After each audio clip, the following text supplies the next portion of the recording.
My name is Samantha and welcome to today's video. Today we're going to be making some cord keepers. Let's get into it. This video idea was actually from a subscriber. Her name is Sandy. She left a comment on a video saying that I should make tissue pack holders and cord keepers. And I've seen videos before, so I looked up some tutorials and I found a good one on the Sewing Times, and she's got a free PDF. I'll have her video linked down below. But that is the pattern I use. So thanks, Sandy, for the idea. And then I am going to make the tissue pouches. I just have to go get the tissues in order to make the, I can make the pouches, but I need the tissues to go inside of them to show you guys. I also needed a simple project to do like a palette cleanser in the sewing world after the two dresses that were just not what I wanted them to be. But I was hoping that this would be a nice, simple project to go ahead and, get the groove back on.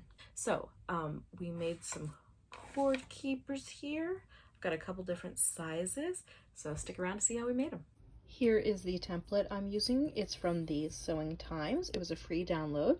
We've got a small circle, a big circle, and then like a shaped oval thing. And I was able to just place this underneath my interfacing, and I'm not certain what interfacing this is. It seems lightweight, it's fusible. I think I might have gotten it from the thrift store, I don't know. But I just used my water-soluble pen, and I just laid the interfacing over top and traced it so I can keep my template in one piece.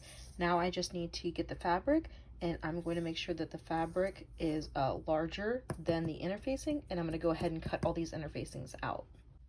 Here's the scrap fabric, and they are all folded over so we can have two pieces of fabric, one piece of interfacing. I'm going to go ahead and iron on these interfacings because they are fusible. You just want to do the shiny side down. I don't know if it's going to show up. So that is not the fusible side. This is the fusible side. Oh, there, you can see it's shiny. So go ahead and get these ironed on, and then we can start sewing it up. Here we are, interfacing has been fused on, they're trimmed down. I'm going to go ahead and stitch about 1/4 or 1/8 of an inch around the interfacing, leaving an opening on each of these, and we're going to use black thread and black bobbin.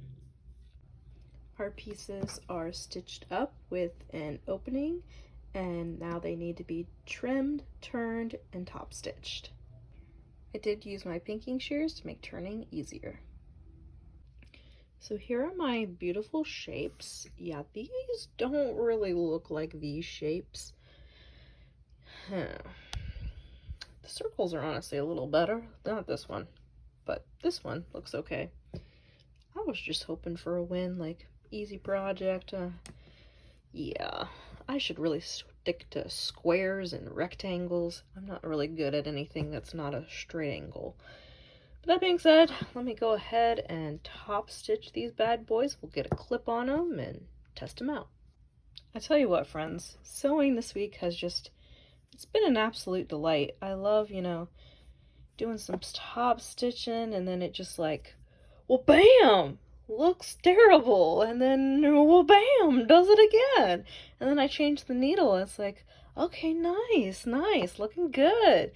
Looking good. Yeah. Just kidding. Oh, it's been such a delight. Okay, so let me get my, what are these called? Cam snaps. We're gonna go ahead and, I don't know what color. Maybe white. And then need to punch a hole, and we will get these snaps on. That's not a hole punch, that's a screwdriver. This one? Yep, this one. So here's how the snaps work. I think they're called cam snaps, maybe? So this is the one that's done. You've got 4 pieces here. You've got the 2 outside pieces. These are flat. And then you've got the male and the female pieces.